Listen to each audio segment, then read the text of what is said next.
So hi everybody, welcome back. James and I are talking today about COVID and its impact on hotel technology. Briefly, but I think the compendium will be another thing. You know, all the chains are talking about at the moment, you know, removing that in-room collateral completely.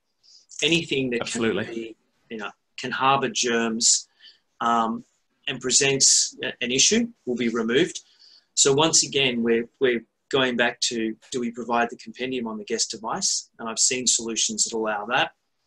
And don't forget, the guest device, may not be as clean as they think, but they know how it works and they trust it. They know where it's been. Yes. Obviously, Trust. And I think, we don't know exactly, what the new world's going to look like, the new world that everybody talks about. But when I talk to people, one of the things that people, and I think it's human nature, they want some control back in their life. And I think it's up to us as hoteliers to give that to them. So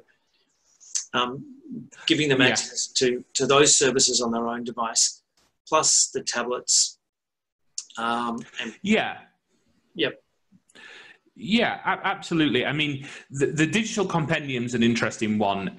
If I take myself as an example, I crave data. I crave input. I always want to know what that hotel can give me, what's where, what time things open, what's the cost of things, and and for me that's as important pre-stay as it is in-stay. And I very quickly become frustrated if I can't find information and the answers to what I need. Now, that said, I even before this was very unlikely to pick up that book and leaf through it because I never felt it answered my question. I was more likely to pick up my own device, head to a very popular search engine and start searching for photographs people have put on of that book and of the things in the hotel that give me the answers.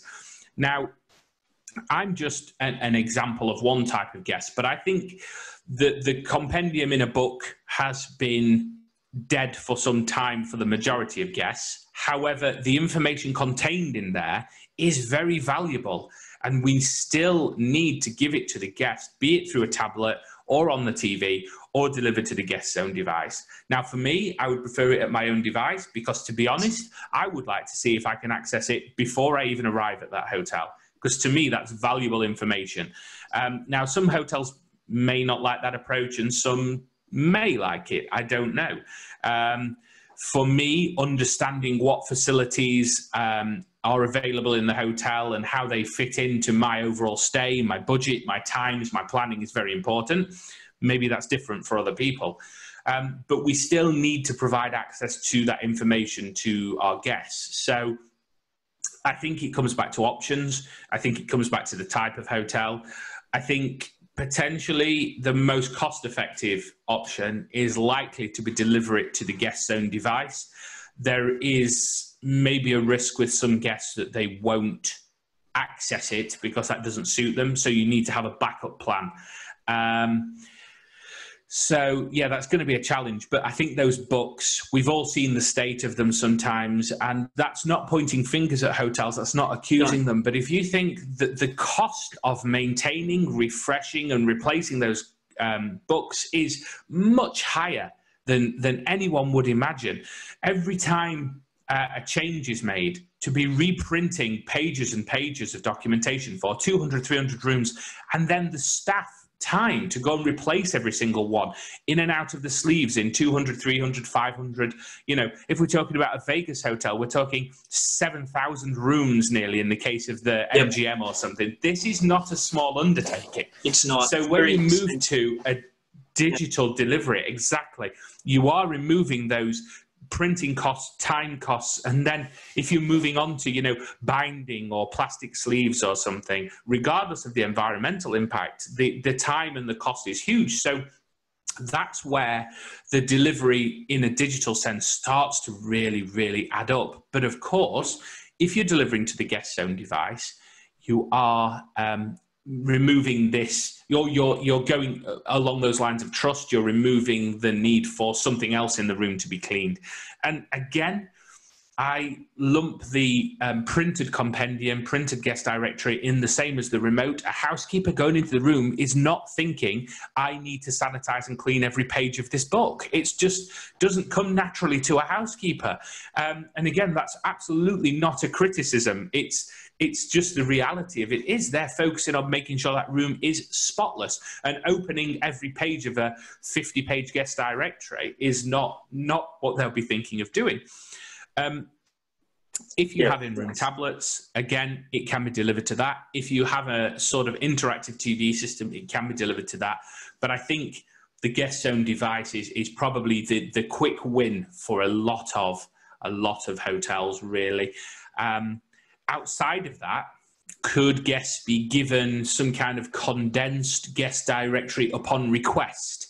So at check-in, could the guests be told, would you like a printed guest directory? If so, we can print you a condensed one on fresh paper that's put into a freshly sanitized sleeve. I don't know.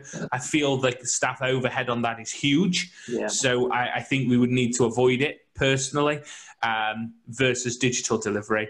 My only concern with digital delivery is obviously you provide a link from the Wi-Fi landing page is the most obvious, or you email the guest a link, or you send them an SMS or a WhatsApp or a Facebook Messenger link.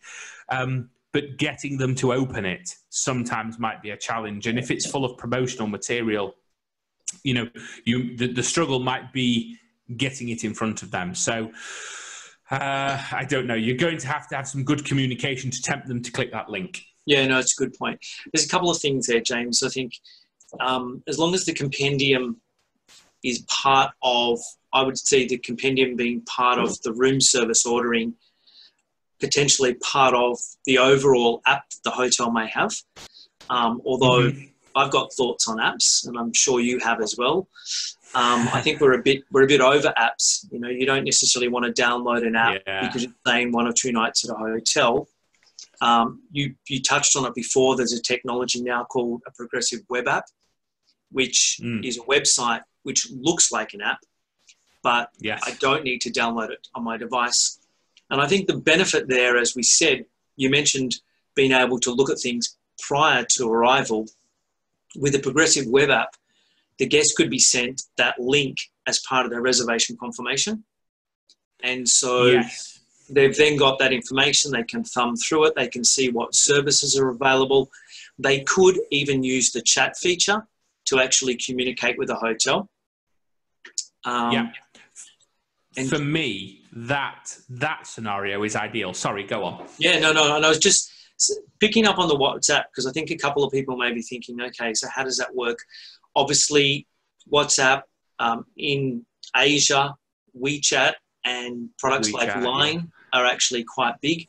So you want to make sure from a hotel point of view, if you're looking for a communication tool, that at the back end, it receives WhatsApp, WeChat, etc. It's all coming in one dashboard, because the last thing you want is your staff having a bunch of mobile phones or multiple dashboards that they need, because they'll miss messages from guests. Yeah, that's such a huge overhead to have to do something like that. You're quite right. I think I mentioned it earlier, that multi-channel approach that comes back to one dashboard where your staff are receiving every is a bit of a strong term, but many different communication methods. Because you could say, well, we have a chat feature in our app, but as you just said, there's a lot of people, they're protective over their smartphone real estate. They don't want to download an app if they're a night or two. But most people have some kind of chat messenger on their smartphone. And if you cover the popular ones for most regions, not just your region, because you will have many international guests, then I think you have a good chance of offering that preferred method of communication. And if your WeChat, WhatsApp, Facebook Messenger, SMS, website chat, app chat are all coming into one dashboard, then you can really quite easily handle that communication, especially if the initial questions are fronted by a chatbot. Exactly right. So I've heard different numbers bandied about, but the hope would be that 30-40% of those initial queries are handled by the chatbot, because they are things like, what time is breakfast? What's the Wi-Fi password? Absolutely. Even the compendium itself, you can actually feed most of the information in. So you could, in the chatbot, type babysitting, and it would come back from the paragraph from the compendium, which outlines, you have babysitting available or you don't, but you do recommend this third-party service, and you're happy to contact them. So there's some quite powerful tools available out there at the moment, and I think we're going to see a lot of focus put on those as guests start returning to hotels. I think we've pretty much covered the room. There's a couple of points in closing, I think, and you said it very early on, and I wholeheartedly agree. And I always say the same thing, that, as much as we love technology, both of us, and I suppose we're self-confessed geeks, technology can't necessarily solve every problem, and a one-size-fits-all approach is not the way to go. So you said options are something we need to present to our guests. So. Yeah, absolutely. Having those options, having the understanding that there are different guests who have different wants and needs.